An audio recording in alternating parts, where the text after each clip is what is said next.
So the idea of Rang Sutra came to me while I was on a sabbatical. It was a campus like this somewhat, but I was on a Fulbright fellowship, and I was back in studies after 20 years of working on the ground. The year was 2002, and I was writing a paper on organizations that are needed in the 21st century that would address the problems of our time as we entered the 21st century. And I was, the issue that I decided to focus on was the inequalities that we faced in our country and in the world. And why was I so interested in dealing with or addressing inequalities? It was because I grew up in the city of Bombay, called Mumbai now. And in Bombay, there's no escaping that you have people from all parts of the country living under varied circumstances, some on the pavement, some on nice, comfortable homes. So that was always in my mind growing up, going to school, going to college, that what is it that, why is this happening? And I realized that many of the people who lived on the pavements of Bombay and had come there to make a living had come from rural, remote parts of the country where they did not have much scope for earning an income, because for whatever reasons there was not much opportunities.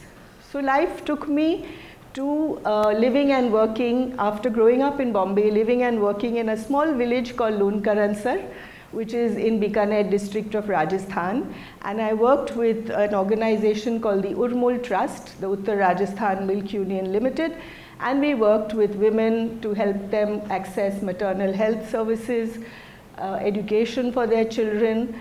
And that's when I also began to realize that, maybe there are not many job opportunities in rural India, but people had amazing traditional knowledge, traditional customs, traditional ways of farming their land, which was not so harmful to the land. Also, they had amazing craft skills, from handloom weaving to hand embroidery. It was really amazing. So anyway, after working for many years, cut to 2002, where I'm writing this paper. And while writing the paper, most of the time when we are looking at an issue, we think of the problem. We approach something called we take it with a problem-solving approach. But while on this fellowship and studying, I came across a concept called appreciative inquiry. I don't know how many of you have heard of that, but it's basically, to discover, to dream, to design and deliver something built on the positives that you see around, the opportunities and the strengths. And that's how the idea of Rang Sutra came to me, that it would be good to have this organization which would be a platform linking traditional rural artisans to urban markets. The artisans already had skills. Yes, they did not have market knowledge. So Rang Sutra would be the bridge which would be linking tradition and contemporary market. So in fact, one of the phrases we had right in the beginning was, we'd be a bridge linking traditional artisans to rural markets.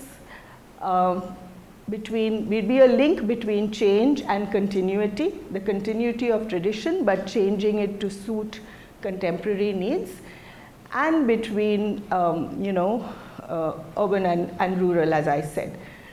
So that's how the idea of Rang Sutra really came to me. After returning back to India and talking to people, we decided that I talked to the people I had worked with in the past in Rajasthan, and we decided we'd form a company, a for-profit company.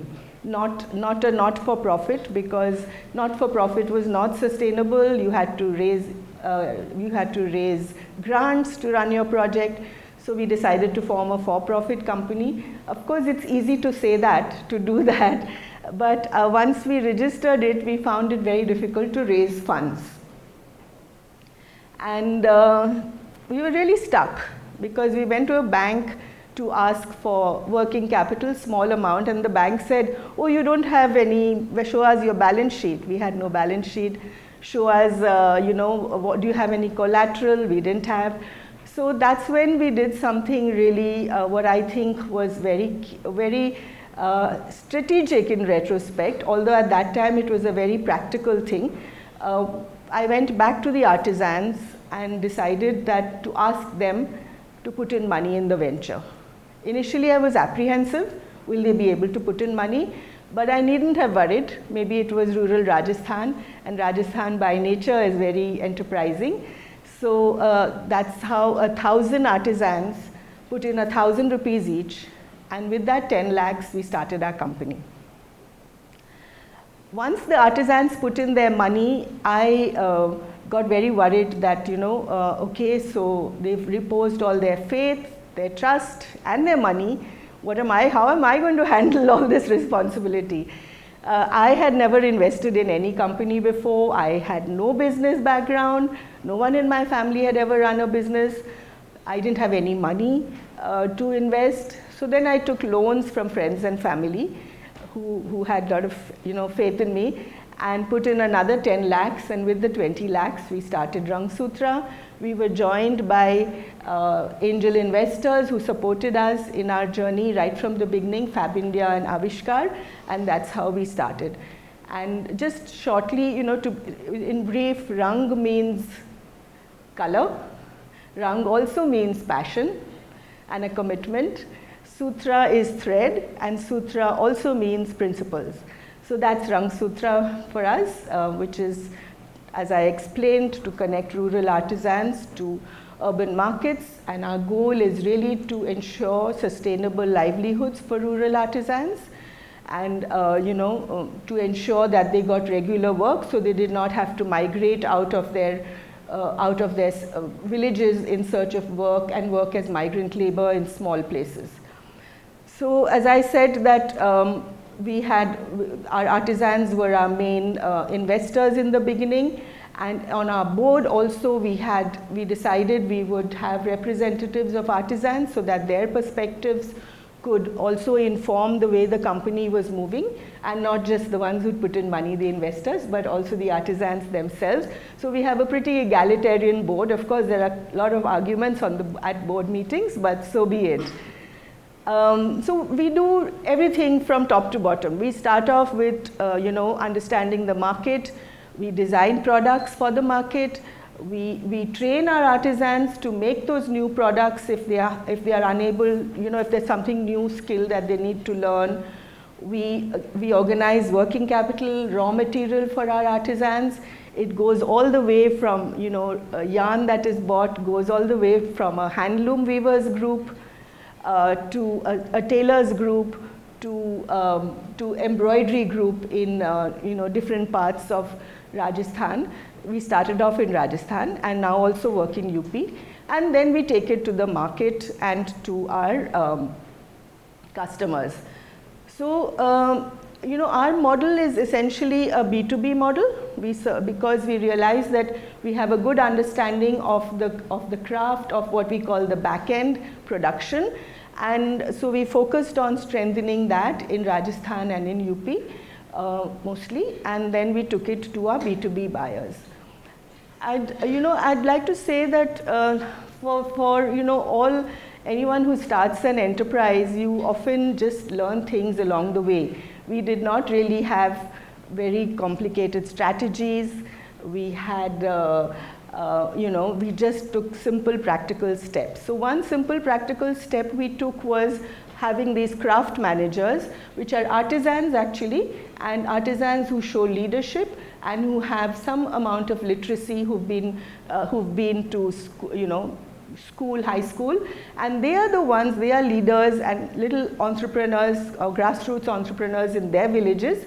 They organize artisans. It could be anything between 10 to 30 artisans in one village center, where they all come and work together, learn from each other, and then do their work. Initially, it was very difficult to get women to come out of their homes. Traditionally, craft-based work is home-based. Craft work is done home-based. But at home, you find that, no one really appreciates the woman's work. People are always asking her for, something or the other, food to be made, etc. So, but initially that was a lot of resistance, but we managed to convince women and their families that no, let them come to a place in the village itself. They don't have to take a bus, or maximum they may take a cycle or a scooty, but let them come to a center, and those centers and the craft managers who manage them are really the core of our work, because no way can we manage the work of 3,000 artisans spread across Rajasthan, Uttar Pradesh, Jammu Kashmir. We also work in some other states of the country. So these craft managers play a very important role. Another very important thing we realized was that design. The role of design, and the role and design using a process that we call co-creation, where it's not some designer who studied at a institute, a national or international institute, who's sitting in front of her laptop and making the designs, but actually going to where the artisans are, sitting with them, building on their traditional art, their traditional craft, the motifs, putting them into patterns and making them suitable for the modern world. So this process of co-creation also helps a lot of artisans who have that desire to study design or to become designers to learn on the job. Market. Obviously, if we are a for-profit organization, we have to sustain ourselves in the market.